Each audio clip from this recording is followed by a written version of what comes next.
ماندوو نەبن بەوەی کە بینەری بەرنامەکانمان لە درێژەی وتوێژەکانمانە ئەگەڕێنەوە بۆ جەریانات و ڕووداوەکانی ئەم دواییانەی تورکیا کە هەروە ئاگادارن کۆمەڵێکی ئەعترازی بەربڵاو لە وڵاتی تورکیا ڕووی داوە سەبارەت بەم ڕووداوانەی دوایی تورکیا درێژەی وتوێژەکەمان لەگەڵ هاوڕێ عەبوبەکری شەریفزادە بێ. هاوڕێ عەبوبەکر دیسانەوە بە خێراتن دەکەمەوە بۆ بینەرانی تەلەڤیزیۆنی پەرتۆی بەدارم شاد و فەرحاڵ. سپاس. ئێعترازەکانی ئەم دواییانەی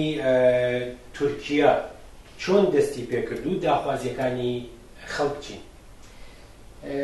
پێشەوەی مشەخەسەن بێمە جوابدانەوە بەم پرسیارەی تۆ ئێمە بێ چاو لە ئەوزاعی دنیا بکەین کە لە هەموو دنیا بینی مناسباتی سەرمایەداری حاکمە هەر ڕۆژێ لە نقطەیەکی دنیا یا لە چەند نقطەی دنیا اعتراض و مبارزە و ململانەی کرێکاران و زەحمەتکێشان و مەحرومان لەگەڵ دەوڵەتهای حاکمی خۆیان و نمونەی ئەخیریشی دوای تورکیە بەرەزیلە کە ئاگادار هەین کەوی شلوغ بووە و تاوجێگای من ئاگادارم ڕێی جومهوری بەرەزیل بەسا قەولی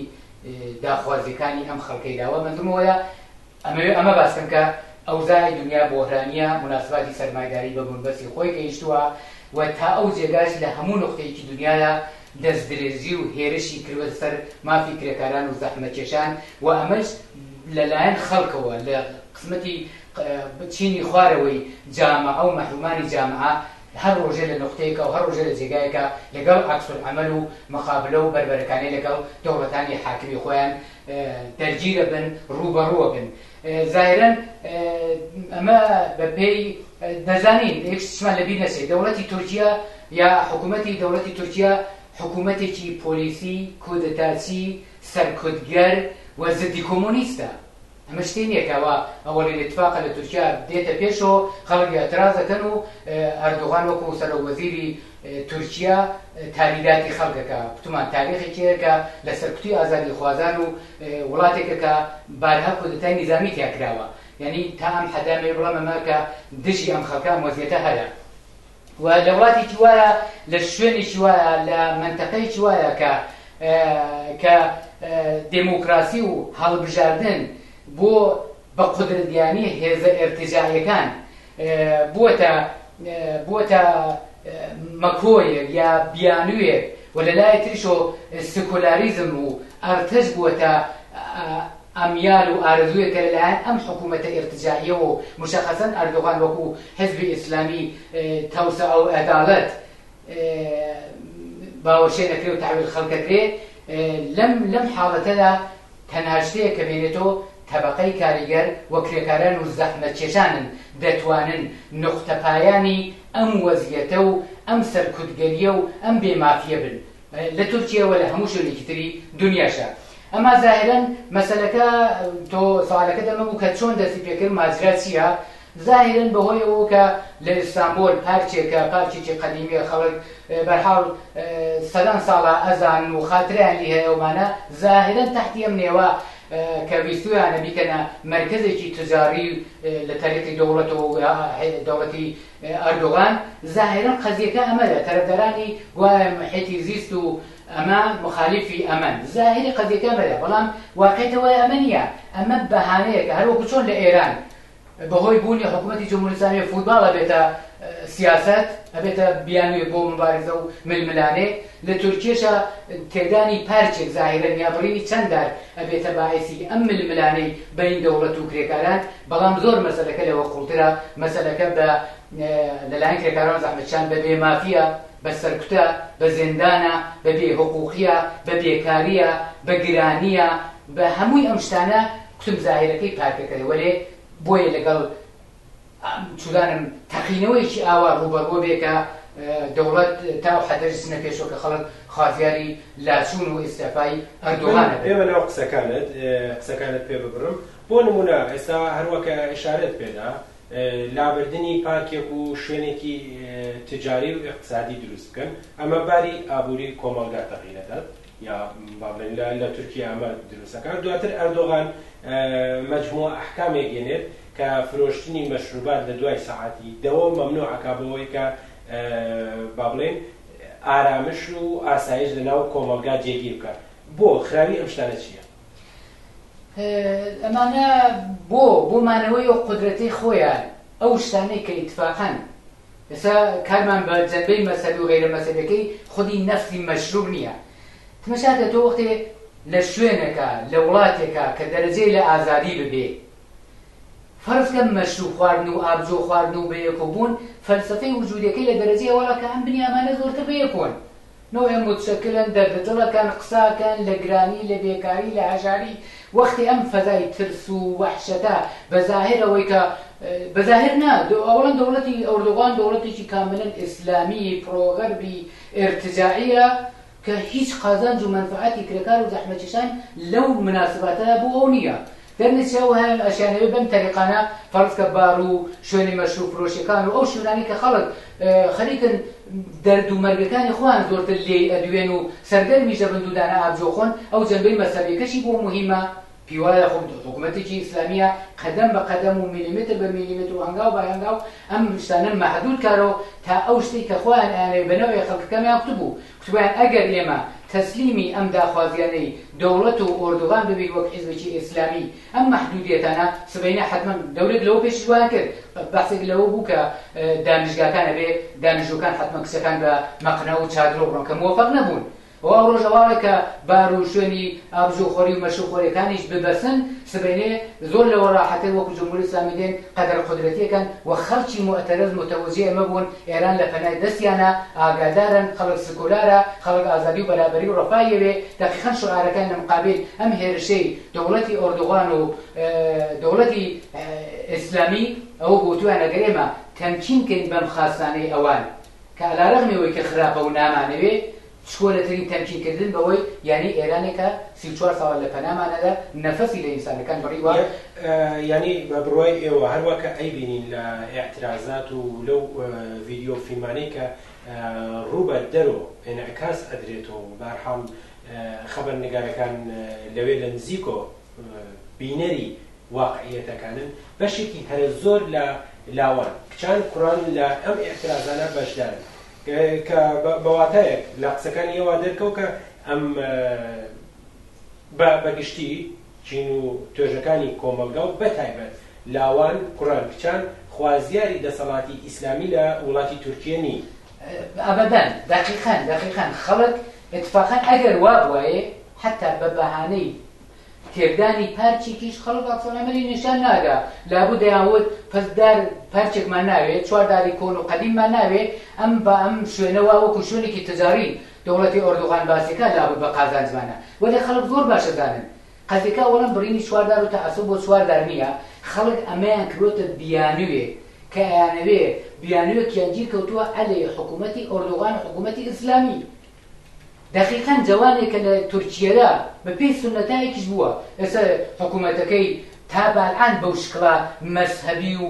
بە قەول لە قودرەتا و ئاوا بە ئارایەکی باڵا و دەوڵەت تەشکیل بدا ئیسلامی هەمیشە هیچ وانە بووە خەڵک سکولارن خەڵک ژیانی عادی خۆیانەوێت جوانی بەتایبەت نەسلی جوانی تورکیەش زۆر بۆی سوالە بۆ من وەکو جوانی سوێد نەژیم بۆ وەک جوانی فەڕەنسا نەژیم بۆ وەک جوانی بریتانیا نەژیم دقیقاً بەم دەلیلە لە مقابل ئەم ئێقدامانەی حیزبی تەوسع و عەداڵەتی ئیسلامی ئەردوغانە ڕادەوەستن و نایانەوێ ئەو وەزعیەتە لە عەرەبستانی سەعودی و لە عێراق لەسەر خەڵک و حاکمە ئەمان نانەوێ ئیجازە بدەن قەتعاً موفق نابن. لە سنوورەکانی تورکیە بینە دەرە ئیشارەتاندا بەم وڵاتان ئوروپایی ئەوانە کە لاوان بە شێوەیەکی ئیمڕۆژی بەلانی کەمەوە لە بەشێک لە مافەکانی خۆیان بەهەرحاڵ بەهرەمەندن لە دەرەوە تێڕوانین بەرامبەر ئەم مەسایلەی تورکیە چۆنە و دەوڵەتی تورکیە چۆن بەرخۆردی لەگەڵەکە تاو جێگا من ئاگادارم ئەم مەسەلە لەگەڵ عەکسولعەمەل و بەربەرەکانەی زۆربەی دەوڵەتەکان و ئەحزاب و جەریانەکان ڕوبەڕوو بوو و ئەم هێرشە و ئەم تەعاڕوزەی کە دەوڵەتی ئۆردوغان کردووە بۆ سەر ئەم خەڵکە مەحکومیان کردووە و یەکێ لەوانە خودی سازمانی ملل کە لەلایەن کۆمیساریای سازمانی ملل و ئەم هێرشەی دەوڵەتی تورکیە مەحکوم کراوە و حتا تا حدەش تند مەحکوم کراوە کە خوازیاری مەحاکەمە و تەنبیهی مقاماتی ئەمنیەتی دەوڵەتی تورکیە بووە. دەوڵەتی تورکیەش لایەک و خەڵک گوتم داوای ئێستیعفا و لاشوونی ئۆردوغانەکەن ئۆردوغانش قسەکە و هەدیە و کادۆ و پەیامەکەی بۆ خەڵکەوە بۆ کەوتوویە ئەگەر پۆلیس ظاهرن لە هەموو دنیا و لە تورکیش بە قەول حافظی ئەمنیەت و ئاسایشی خەڵکە و شتێکی خۆیان ناوێنن وەلێ ئەبزاری سەرکوتی دەوڵەتەکان و سەرمایه‌داریە دەقیقەن کتوی ئەگەر ئەمان نەتوانن ئەم مەسەلە سەرکوتکەن و تەواوی نەکەن ئەرتەشی سوپاداکەم زۆر ڕاحەت یعنی هەرو شێوە وتمان دەوڵەتێکە و منتەقەیەکە کە کودتاهایی جۆراجۆری تیاکراوە و خەڵک بەمە تابی دەکا تاو جێگای من ئیتلاع ئەمەدە و خەبەری تورکیەم تاقیب کردووە و ململانەی پۆلیس و ئەمانە تاقیب کردووە گوایە زۆر عەجایبە وەڵیبارە مشتی وا ئەبیسم دەوڵەتی تورکیا قوتوهایەکی وە قوتو نوشابەمانە کەمانە پڕن لە گازی قەوی بیباری تون کە لە هەر چوچاو بە تایبەتچاوی هەر کەسێک کەوێ ئەیسوتێنێ دووچاری زایعی گەورەیەکە تاو جێگا منێک لە ئەمەدە و ئامارێ کە خودی یەکێ لە خەبەرگوزاریەکانی تورکیا ئاناتۆلی ئەم گزارشی داوەتە دەرۆ گویا پۆلیسی تورکیا 130,000 لەم قوتوانەی دژی خەڵک لەگەڵ گازی وێسا ئەشکاوەر و نازانم ئاو ئەمانە کە تەداوکردنەکانیان پێ پرشوبڵاوە کردووە 130,000 قوتو لەم قوتووە زۆر بیباری قەوی کە کوتم چاوە ئەسووتێنەوەمانە ئستفادەیان کردووە و ئەم تالیدانەشی کردووە بەڵام خەڵک بە هەموو ئەمانەوە و لەولاشۆ 800,000 تا 1 ملیۆن لە کاریگەرانی ئێتحادیای جۆراوجۆری تورکیا زۆر جدی زۆر ڕاشکاوانە کتویان ئێمە عەلەی زندانین عەلەی نەبوونی ئازادین عەلەی فەقرین عەلەی نەدارین عەلەی بەرەو هەرچی زۆرتر مەزهەبیکردن و ئیسلامیکردنی جامعین ئیجازە نادەین و ئەم تەزاوڕات و ململانەیە کە ئەگەر دوێکە لەگەڵ ئانکارا و ئیستانبول و ئێزمیر و ئەمانە بوو ئەلان پەرەی سندووە چەندی شاری تری تورکیای لەبەر گرتووە جە و ئێترازەکە جۆرێکە کە قەتعەن دەوڵەتی تورکی چاوەڕوان واکرێ من خۆم هیوادارم وابێ ناتوانێ بەڕاحەتی ئەم شتانی خۆی بەسەر ئەم خەڵکە بسەپێنێ و خەڵک عقابنشینی ناکەن هیوادارم بتوانن عقابنشینی بە دەوڵەتکەن و بەعیسی ئێستعفا و لاچوونی دەوڵەتی ئیسلامی ئۆردۆغان ببن و ئەمەش بەمانایەوە نێ تەناوە من بچنەکەنات مبارزەی ئەم خەڵکە بە دەستکەوتێکی تەواو گەیشتووە بەڵچی ئەبێ منسەجمتر یەکگرتووتر خواست و پەرچەم و پلاتفۆرمی واقعی خۆیان لەلایەن کرێکاران و زەحمەتکێشان و ئەگەر حیزبێکی کۆمۆنیستی و ڕادیکال ببێت کە من زۆر ئیتلاعم نییە زانم جەریانای چەپ و ڕادیکال لەو جامعەیە هەن و پێشتر دەوڵەتی تورکیا هەمیشە عەلەی کۆمۆنیستەکان قەتوعانی کردووە بتوانن ئەمانە بە پلاتفۆرم و پەرچەمی خۆیان و بێنن مەیدان و بتوانن ئەم خاست و مبارزەتی خۆیان بەسەرنجام بگەێنن. مەمنون بۆ تەوزیحەکانە وەکتری شەریف زادە هەر وەک دیارە لە شوعارەکانە دەرئەکەوێت خواست و ویستی ئەو خەڵکە معتەرزە داخوازیەکی ڕادیکاڵە داخوازی ئەوان دژایەتیکردن لەگەڵ سیستمی کۆنەپەرستی و بە گەڕان بۆ دواوە بەرەو ژیانێکی خراوتر یعنی بەواقع دژایەتی ئەوەکەن کە دەسەڵات دەیەوێ ئەوان گەڕێنێتەوە بە دواوە بەرەو سیستمی ئێرتجاعی بیان کێشێت خەڵکیش دژایەتی ئەوەکەن و بەرەنگاری برۆ دیارە لە شوعارەکانیشیانە بە زۆری دەرئەکەوێت بەڵام وەکو تەجروبەیەک چ لە تورکیا چ لە سەتحی مەنتەقە ئێوە چۆنەبین جوهانەوە چۆنەبین من پێم وایە ئەوەڵەن تەجروبەیەک و بەربەرەکانی و ڕاوەستانێکی خەڵک هەر بە بەهانەی تێکدانی پارچێک و بەڵام دڵیان پڕە لە هەموو ئەم هێرش و مەحدودیەت و زیندانی زۆر و شکنجە و ئازار و مەحرومیەتە خەڵکی تورکیا بەشی زۆری ئەم وەزیەتیان هەدا و تەجاربی وڵاتانی دەوروبەریش ئیسلامی بوونی ئێران لە پەنایەنەوە عەرەبستانی سەعودی لەوێەوە و کیشوەرایی ئەخیرکە لە شمالی ئەفریقا وەکو تونس و میسر و لیبی و ئەوە سووریە لە پەنایەنە و هەموو ئەم بێ حقوقیانە بەڕەگ و پێسی خۆیانەوە ئەزانن و ئەمانیش بەشێکن لەم وەزیەتە و لەم شتە جیاوازنی لەم بە قەولی معروف مۆزاییکە جیاواز نین دەوڵەتایی دیکتاتۆر دەوڵەتایی ئیسلامی دەوڵەتایی ئێرتجاعی یەک شت خەڵکی تورکیا کە تایسە بەکردەوە و بە ڕاوسانی قاتعی خۆیان بە دەوڵەتی ڕاست و مەسەبی ئۆردۆغان نیشانیان داوە نانەوێ ئەو سەناریۆیانە و بێ متەوەجێش ببن و مطمئنە متەوەجێشان نانەوێ سەناریۆی لیبی تکرار بێتەوە بۆیان میسر ئەگەر عەلەی حوسنی مبارەک بوون ئەخوان موسلیم بە قودرەت گەیشت ئەمانە داوێنە دروست لەو بەیسا ستون و خەیمەی ئیسلام متوازی ئەوان ئەگەر بێت و ئەمە عقب نشینی بکەن ئەگەر بێت تەفاوت بن ئەگەر پێیان وابێ نێنە مەیدان و زۆر جددی عەلەی ئەم سیستمە نەبن مصریان بۆ تکرارە بێتەوە لیبیان بۆ تکرارە بێتەوە وەزیەتی سووریە تکرارە بێتەوە و لەوە خراپتر ممکنە سبەینێ غەرب تحتی نێویەوەی کە بالاخره مهرەی ئەسوویەتی حکوومەتی دەستنیشاندەی خۆیەتی ئۆردوغان و دەوڵەتەکەی جۆرەتر ئێقدام کاوە ئەو شتێک کە خاستی خەڵکە لە مەسیری واقعی خۆی خارج کە بیبا بەرەو جەریانێکی مەسەڵەن ئێرتجاعیتر یا شتێک لەناو ئۆپۆزیسیۆن یا مخالفینی نەوعی خودی ئۆردوغان و جەریانەی ئێرتجاعی و مەسەبی وەکو ئێران یا وەکو کشوەرانەی کەوتونە دەوروبەرن دروست کا و تەحویلە و جامعیدا خەڵکی تورکیە بە نەزەری من زۆر لەوە ڕادیکالترن جەریانای چەق و ڕادیکاڵی تێدایە و تا ئێسەش ئەمەلەن و بەکردەوە نیشانیان داوە کە ئەو شتەی خەوی ئەو ئۆردوغانە و حزبی تەوسعەی ئیسلامی ئۆردوغانە ئیجازە نادەن خاست و متالباتەکەی خۆیان دقیقاً لە سێ چوار شتا فۆرمولە کردووە کتوانێ ما ئازادی بەرابەریمانەوێ زیندانی سیاسیمان نابێت بێ عەلەی فەقر و فەلاکەتین داخوازی ڕاوەکانی خۆیان مەترح کردووە و ئەبێ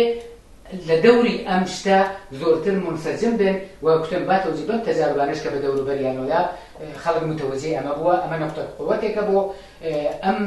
ئێعتراض و جوڵانەوەی کە لە تورکیە دەستی پێ کردووە هیوادارم بتوانن ڕۆشنتر موسەمەمتر یەکدەستتر متەوەجێ نێڵن ئەم اتفاقانەکە لەم دەوروبەرە لە وڵاتانی دەوروبەریان ڕووی داوە عەقەبنشینی بەوام کا و لەوەی کە ئانیش هەیانە ئەم نسبیەتە کە بالاخره حداقل خەڵک بەشێکی زۆری حداقل مەقنەیان نادا بەسەریا ئەچێ مەشروب بەخوا نازانن دووسێک پڕ و کوچیان هەیەمانە حداقل ئەمەش لە دەست نەدەن بۆ ئەوەی ئەمە لە دەست نەدەن بە قەولی معروف شتێکی نیزامیە یا سوڵەتی نیزامیە ڕێ تەعەڕوز باشترین دفاعە خەڵک ئەزانم زۆر لەوە زیاتر حەقیانە لیاقەتیانە خۆشیان متەوەجێ بوون بۆ ئەوەی حداقل لەم شوێنێ خۆشیان عەقەبنشینیان پێ نەکرێ احتیاجیان بە تەعەڕوزی زیاترە احتیاجیان بە سازماندهی زیاترە احتیاجیان بە بەرنامە و پلاتفۆرمی کاریگەری و کۆمونیستی ڕۆشنتر هەیە خۆشبەختانە کوتم نزیک 1 ملیۆن لە کرێکارانی ئیتحادیای جۆراوجۆری تورکیا ئەمە متەوەجێ بوون دیفاعیان لەم خاست متالباتە کردووە دقیقاً عەلەی شخصی ئۆردوغان کە نەخۆ وەزیر و جامعەیە و حزبی ئیسلامی ئەم جامعە و دەوڵەتی تەشکیل داوە هیوادارن بتوانن بە قودرەتێکی زیاترەوە ئەم تەرک و پرۆژەی دەوڵەتی ئۆردوغان ئەبوبەکری شەریفزادە بۆی کە بەشداری بەرنامەکە بوویت و بۆ تەوزیعەکان هیوادارین لە درێژماوە بتوانین زیاتر سەبارەت بەم تەوەرەی تورکیا زیاتر لەگەڵتان بێت. سپاس بۆ تۆش و بۆ بینەرانی عەزیز و خۆشەویست. بینەرانی بەڕێز سپاس بۆەوەی کە بینەری ئەم بەشە لە بەرنامەکانمان